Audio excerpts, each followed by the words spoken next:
group are willing and interested in contributing to, and definitely have that win-win where there's a win for members, there's a win for community. So lining up with priorities of the group, the members.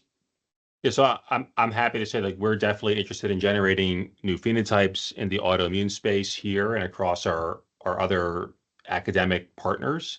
And we're also interested in comparing the current way of doing things in phenotype development with some of the novel approaches, probabilistic phenotyping that Joel and others are working on.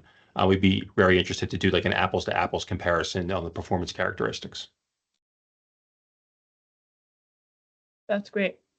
We could focus on, one idea is to focus on one clinical area, and given that you guys are active in the working group, focusing on rheumatology, focusing on your area, and then think like address a clinical need, which is like certain phenotypes, and at the same time develop them through maybe 2 approaches or 3 approaches and try to do evaluation.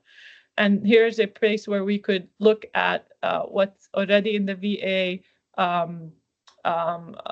large-scale production in terms of that area of clinical area, and see if there exists some, and then develop something manually, like the process that we follow with like manual selection of codes and logic and blah blah blah. And then maybe we can use chart reviews through the VA and dual probabilistic approaches for evaluation. Like that's something that can be an end-to-end idea that includes both method and clinical research. But like one idea, one project that covers these 3 objectives, and just zoom on that. Jamie? Please forgive my unsolicited suggestion. But I think that the community engagement and outreach objective could be strongly supported by, and this is where I'm asking for forgiveness, were Jackie and her colleagues to present the VA Cipher phenotype library at one of the weekly community calls, because I'm, as you remember from the face-to-face phenotype development work group, like that got several people extremely excited. And I think that were the entire community to learn about this resource could really, in my half-baked thinking right now, could get people very excited to really smash away at creating phenotypes, especially for the for the opportunity area of creating evidence to fill evidentiary gaps in the what do you call it, in the guidelines that we all spoke about earlier this week. So again, I hate to suggest other people do work, but I also do think that that would get the community engagement and outreach objective quite moved along pretty quickly. I'm not offended, Jamie. I just don't want to volunteer anyone to do work, but I just did, so forgive me. No, that we'd definitely be happy to do that. And the other thing I was going to say was kind of building on what Chris said. I'll not raise my hand anymore. Which is that I think the autoimmune space is a good one, and you're saying rheumatology phenotypes as a focus. Our SME who was developing these methods is actually a rheumatologist, so I think that that could be a really good example of some trying high throughput methods in OHDSI, because we have a lot of comparators in the VA and have explored some of this. So I like that idea of focusing on one area and trying a few things. The other thing I was going to say is when I saw the slide about Jack, and we were talking about it at the symposium, I was also thinking to have a link to in a manuscript submitted about any of this work. It doesn't have to be to Jack, but to any journal, and maybe one could be Jack in particular, to the phenotypes that were developed, so people can get back to the OHDSI library or to Cipher so that they can recreate. So I mean, that's again something you could add on to this project, but yeah. Yeah, and generally, Jackie, linking things to a manuscript is usually a forcing force and an exciting for academician, because that means it adds to their deliverables that they need, and so it's usually and it's of course means the work is out and can be traced and can be get back. So it's it's usually the way to go, to tie it into a manuscript that can be published somewhere. Yeah. Do we have any other, so I think what I'm hearing, and I'll keep it open, we'll keep discussing, but just rephrasing what we have said. We can take the approach of taking one clinical area of interest, and for now we have autoimmune and rheumatology on the table. Have that be our focus. Develop phenotypes that are either just for phenotypes or could actually be part of answering a specific clinical question that could be part of the OHDSI network study agenda for the year. So we keep things connected.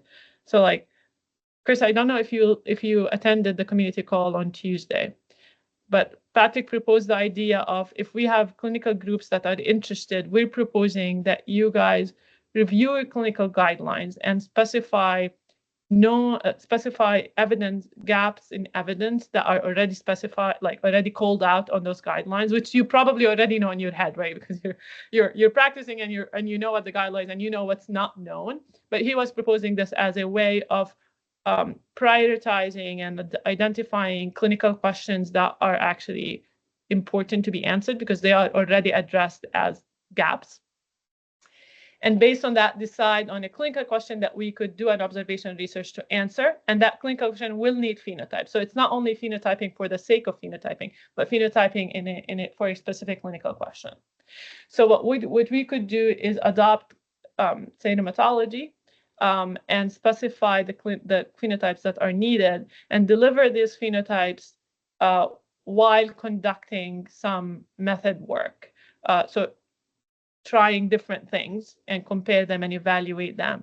In that way, we could provide clinical knowledge, get a manuscript that actually answers some clinical question, but also get some method work that could also be a manuscript that talks about, here are different ways that we could phenotype, and we did this with us. And if the VA is on board, then we could do some validation, like clinical, like chart reviews. Jackie, would you be able to actually run things in the VA? Like, would we have access to VA data if we do something like that? I will need to make sure to chat with our PM about that, about like what, IRB like coverage we have. Yeah. But I think that, hoping that would be feasible. So let me circle back to you. And we can get other people in the VA who generally have access to data and can run things. There's multiple OHDSI VA collaborators who usually can. Yeah. Okay. Yeah, I'll take that as an action.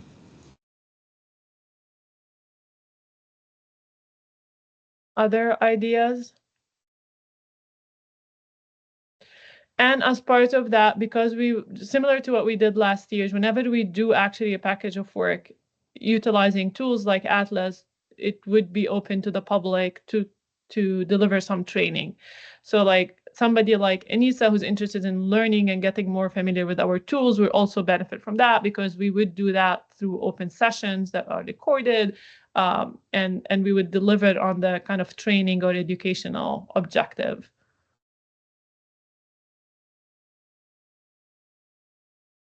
Gowtham, you have any thoughts? Yeah, thank you, Aza.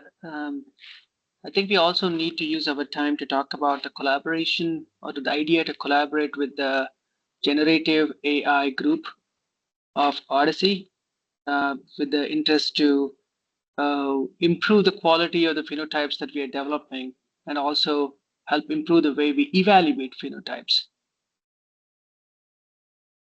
Somehow link those topics. Yeah, so what is missing, and I think I know one way we could integrate that is if we think of what are the different ways that we could develop phenotype. One idea on that is still up in the air, I haven't, other than Martine work, is could GenAI also be another tool? Martine and he does have, at least Martine has worked on a specific way of evaluation of phenotypes using GenAI, which is something that we could test using our phenotypes, like the phenotype we will work on. So it could be like another way of, you can evaluate it through real chart review, and you can evaluate it through this alternative AI chart review method that Martine and the GenAI OHDSI working group is probably going to adopt or like work on for the next year.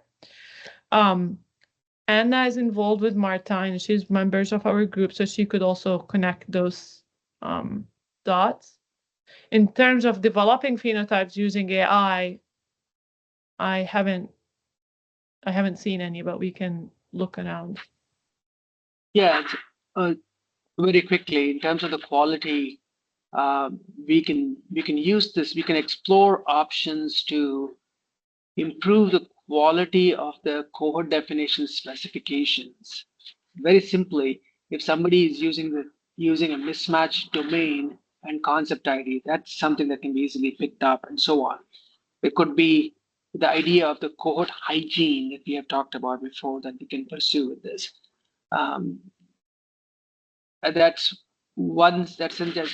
those are low-hanging fruit, I think, from a development perspective. From an evaluation perspective, in addition to the individual level chart review work that was done by Martine and Anna, I think we can think in terms of the population level evaluation. We use core diagnostics right now to review the group level, population level summary characteristics for phenotype evaluation. Maybe we can use the artificial intelligence to help with that in some way, because there are factors that you don't expect to observe in this population that could be picked up, which are specificity errors. Mm-hmm.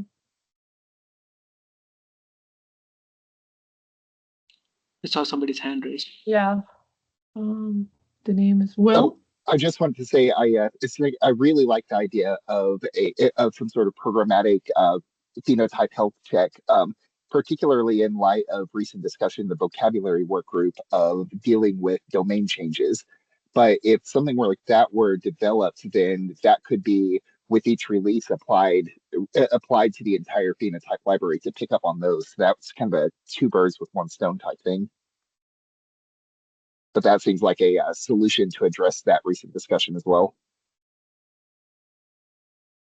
Yeah. How about, I'm having this idea of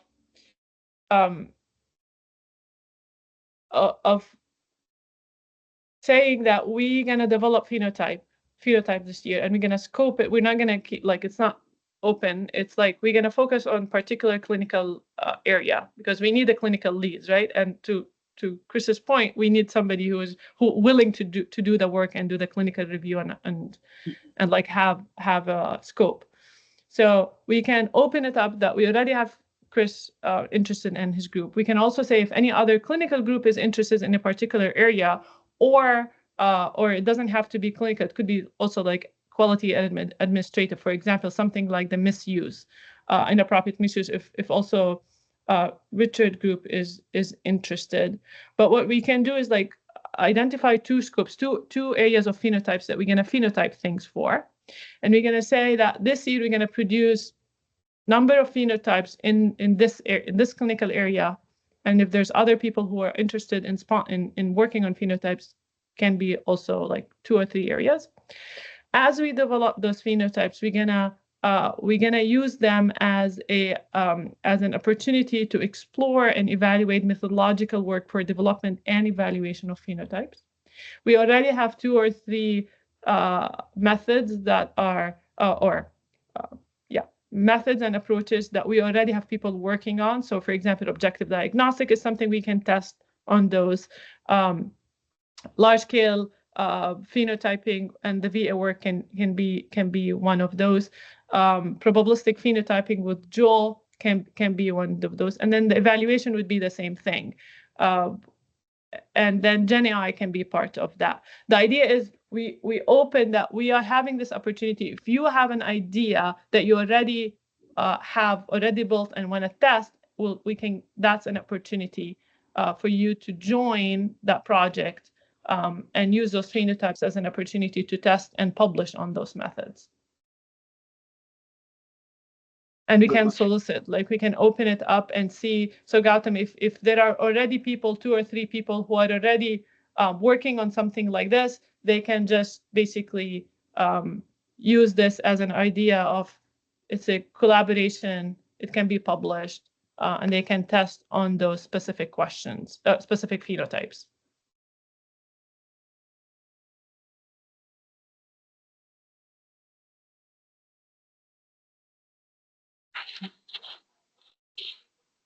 And we can take January to kind of identify those, those different methods of development or different methods of evaluated that will be part of that work. Yeah.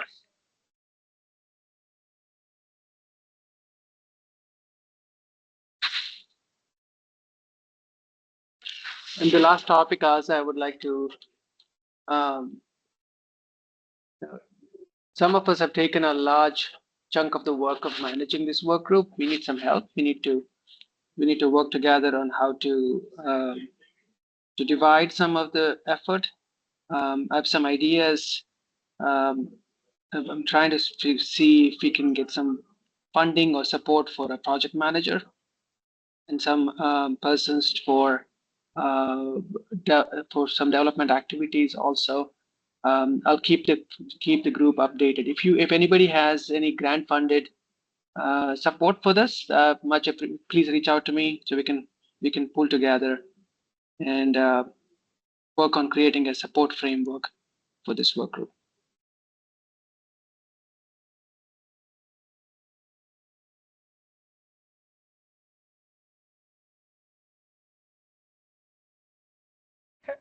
So for next step, before we go to Andrew and William, just for next steps, I will draft what we talked about as a proposal for 2025, and share it with you all and see if that makes sense. But the idea will be Zoom for now, Chris, since you already proposed that. The idea is to Zoom on say rheumatology or autoimmune area, the diseases, specified number of phenotypes that we will accomplish this year, and throughout apply some methodological work for evaluation. I'll just say that obviously sounds great to me, but I don't want to be like the squeaky wheel that gets the grease either. Or so I'm very open to like other thoughts, and not only people on this call, maybe people couldn't attend today. I don't know if you want to solicit to like the larger working group as a whole, but I just don't want to. I'll make a forum post that say the approach for our working group is to adopt a clinical idea that has specific phenotypes, maybe tying it to Patrick's proposal for the year. And we'll be willing to work with the group to phenotype these things. At the same time, we're soliciting for method ideas that people have on the table that they would like to take this opportunity to test and publish on, and use data from the community. Okay, and Gowtham will follow up if in terms of the way of our working, we'll definitely need more support. It's not easy. So we'll see if we can get something similar to the vocab group where there's some more support, project management and stuff like that. Okay. All right. Andrew, I'm going to drop off. Thank you. Sure. Andrew and William, you guys want to talk about, you have questions? Oh, yes. So I don't know, or I guess Dr. Rao just left, but I guess if anyone could help us. Oh, do you mind if I share my screen? Yeah. Let's see. Share. Okay. So essentially, we already we have built out our phenotype on Atlas quite a while ago. But in our phenotype library, we just wanted to pull some data regarding in our final cohort, like what standardized concepts would be most, I guess, were most useful in pulling our final cohort. So you can see here, this is our first like entry cohort entry event. So we're looking at HSV related anterior uveitis. So these are all just clinical findings related to HSV anterior uveitis. And then, but what we really are interested in terms of the data is these three conditions, which is the entry events for for herpes simplex infection in the eye. So split A, B, and C. And so in our phenotype library, we wanted to, I guess, be able to see like the different data regarding kind of like, okay, how many patients are entering because of these concept sets. And, so we're using this tab in the phenotype library. And I don't know, for some reason, like when you click on these different, I guess, concept sets, there's not really there's no change, I guess, in the data that is shown here. And so I guess we were wondering how we could, how do I say, like, yeah, I guess if there's something wrong here in this page, or if something we can do in our phenotype to code it better so that this data will. What you are saying is that you have this logic, you have those entry events and those inclusion criteria, and you modeled it, and those are the ideas that you're trying to include based upon. However, when you run this, you're saying you're not seeing any effect of those criteria, and you're not gaining or losing patients based on that. Is that what you're saying? Correct. And your yeah. hypothesis. Oh, sorry. Go ahead. Go ahead. And your hypothesis, it may be the concepts you're including are not correct, or something is wrong with that. Is that what you're saying? Yeah, essentially. Okay, I have some ideas, but let's listen. Jamie, you have. Are you intending to identify patients with specifically infectious uveitis, or are you including both infectious and non-infectious uveitis? So we're only looking at patients with so infectious uveitis, specifically only with HSV related uveitis. Okay. I have a non-infectious uveitis definition that we recently published in an estimation paper, if you want to take a look at it, or if that matters to you. If you're doing it could help with our phenotyping. William, do you have any comments, I guess, or did I miss anything you think? William, you're muted. You're muted. Sorry. Yes, maybe if I can share my screen as well here. Like within the phenotype library, we found it useful to see those inclusion rule statistics under cohort counts. But let me see. Share my screen.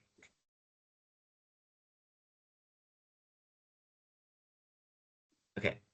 Let's see if you can see this here. Under our like inclusion criteria, we can see how patients are being ruled out here, and then there's a clear, huge dropout here. And one of our issues was for evidence of herpes infection, we have kind of three kind of sub criteria here that we all listed under this one inclusion criteria. And we wanted to kind of separate this into three separate criteria. However, these are all kind of or statements. They just need one of these criteria to fit under here. And we thought it would be an issue if we separated, because then they would all have to include all three of these statements, which is not true for our definition. Yeah, if it's an or statement, you have to put it under one inclusion and do that nesting that you have. Right. So, but then our issue is we wanted to kind of tease apart these three conditions here to see. Got it. Yeah. So that's what we were stuck on, essentially. So, unfortunately, using Atlas, if you're looking at because the inclusion criteria is with an or statement, you have to bundle them under one. And because of that, the statistics, the report that you get will bundle them under one. I personally, the way I go around this, if I still want to use the tool and not just do things on the back end, I slowly kind of produce, create three different definitions with the same entry criteria and apply those three separate on three different definitions and run them. You don't have to run cohort diagnostic, which what you're calling a library, to get those statistics. This is something you can get straight out of Atlas. So your Atlas is connected to a CDM of your own data. Yes? You have a CDM that you're running Atlas on, or you're using demo. Okay. You don't have your own do you have your own Atlas instance with data associated with it, or you're doing everything on the demo? I think we're doing it on the demo. Okay, but still the demo that's fine. You can still do it. It's fine. What you would do is you can create 3 copies of the definition in every time using one of those OR statements, and then run it.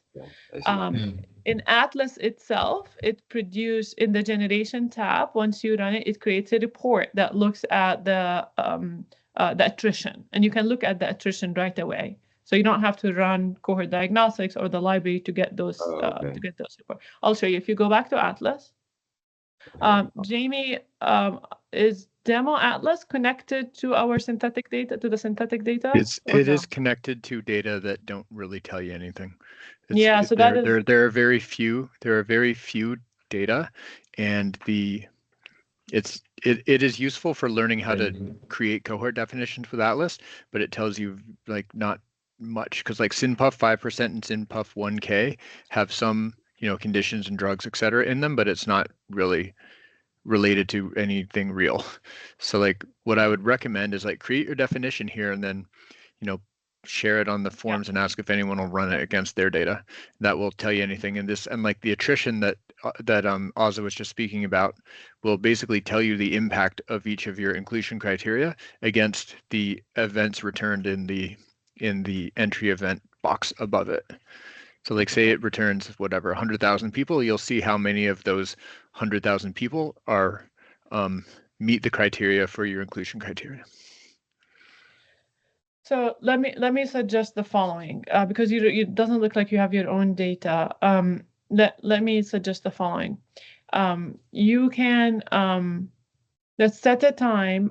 I can help you in this. I can review your cohort, review your logic if there's anything, and I can review your concept set.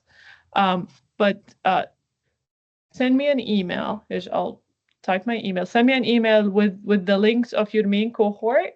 You have one definition, and you have alternative things that you're evaluating. We have alternative definitions we're also evaluating, but I think we just want to get this one and then we'll look through the other ones. So like having alternative definitions is useful though, insofar as you can see how each of them perform relative to one another. Because like if you have multiple definitions for this one condition, but then none of the patients overlap between them, like there's some sort of problem.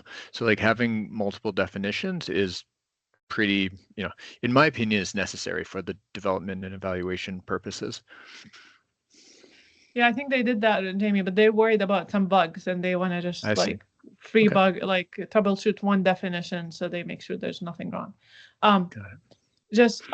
You can copy Gowtham as well, but just send me the link of your main definition that you want to debug. You want to make sure it's fine. And I see that Gowtham ran it for the Phenotype version 2 is where you have like those definitions actually ran across the Phenotype library, correct? So send me the link for the library that has the diagnostics for those, and send me the one definition you want to just confirm. I will look at it, and I will just reply to your email if we need to like discuss this offline just together. Okay, so should we split up, like you were saying, make the 3 copies, or should we? No, you can't. It won't help you if you don't running it on the demo. As Jamie said, the data is not really it's just something to try things on, but doesn't actually. You shouldn't take information out of it. Okay. So you won't be able to understand the effect of these criteria on it because it's not having proper data.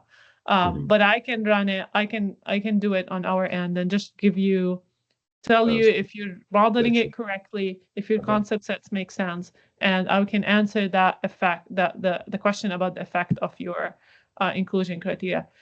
When you do Atlas, Yeah, I was just going to say, like, looking at your definition, it was full of measurements. I don't think that the SynPuff 1000 or SynPuff 5% has any measurement. Like, don't quote me on that, but like that would probably return 0 patients in all of them. Okay. Thank you. Okay. That sounds good. So the main thing we're going to do, just make sure that your logic is correct. Your concept sets actually have records in terms of you use the right standard codes, and then tell you the effect of those inclusion criteria, which is a question you want to answer. Okay. Okay. All right. But send me an email with the link of the actual cohort that you're interested in, and I'll get back to you. All right, perfect. Can I have your email? I just put it in the chat. Oh, let me see. Sorry. And I'm awesome. My computer. William, can you get that? I think my. I don't see it on my end, but. You can't see the chat. It says in my chat says we're having trouble loading your messages. Does that say the same thing, William? Yeah, same here. Okay. Let's see. Or if any, I could just also record it, like just write it out. Okay. Can you see my last name on the screen? Yes. So it's a.mylastname@its.jnj.com. its.jnj. Are you sure there's a dot between the A and Schwabe? There's no dot. Right, did I say that? Sorry. Yes. No, it's Okay. Schwabe. No, there's no dot. Okay, no dot. So A, and then at its.jnj.com.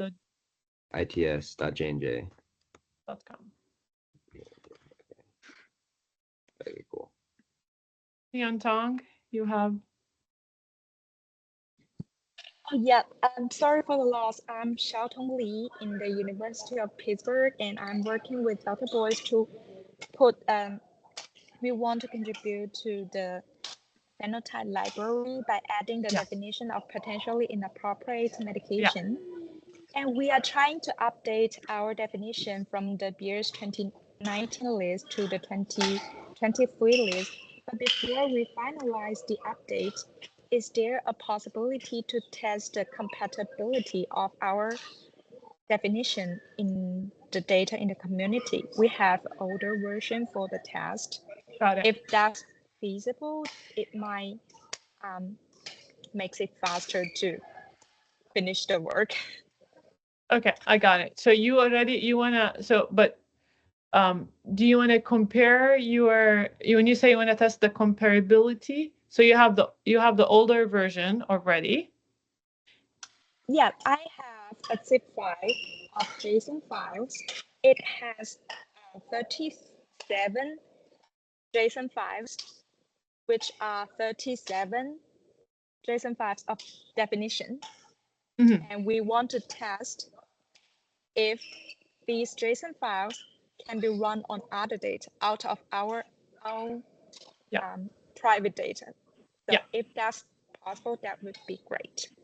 Yeah, this was part of the plan that was set last November. Yes, which is why I have So so the idea was, so the one thing we needed was your JSONs, correct?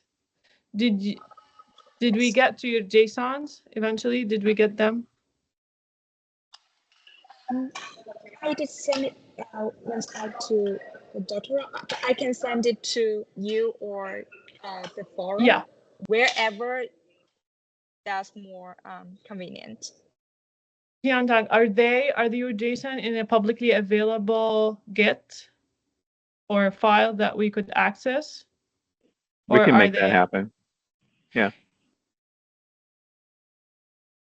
Let me so the easiest way would be that you set a just public Git, and we can access that, and that way we can just get them straight and run them on the phenotype library. Or we can just send them straight, because do you have access to the chat? Did you get my email? Yeah, it's fine. You can send them as a zip file in my email, because Gowtham doesn't have access to those data anymore, so it will have to be through me. So send them. I will add them. I will work with him to add them to your to our library, and this way they would run on those other data sources. And you can look at them, you can look at statistics in terms of like the counts and the attrition and the prevalence and the incidence. And the idea was to set some time this month to look at them all together as part of this working group. So why don't you, and that's why I kept the inappropriate use as part of our objective. So we can, and that could be like the second area we can focus on, those phenotypes, which I think is like address at least an administrative kind of, or health. It's not a clinical question, but it's more of a, I don't know, utility questions or safety questions. So why don't you, let's start by you sending me the JSON. We'll add them into the library, and then we put next steps of how we're gonna help you evaluate them and look at them. Does that make sense? Okay. Yes, I will send the email right away. Thank you. Okay, I think we're good. If we just do rheumatology and inappropriate use and figure out phenotypes that are good for the community, that would be a great year. And do some method work throughout those cohorts, phenotypes. Okay, we're at time. I will send a communication about potentially what our OKR, how our OKR will look like, and I'll see you in 2 weeks. Thanks all. Thank you. Bye. Bye-bye. Thank you. Thank you.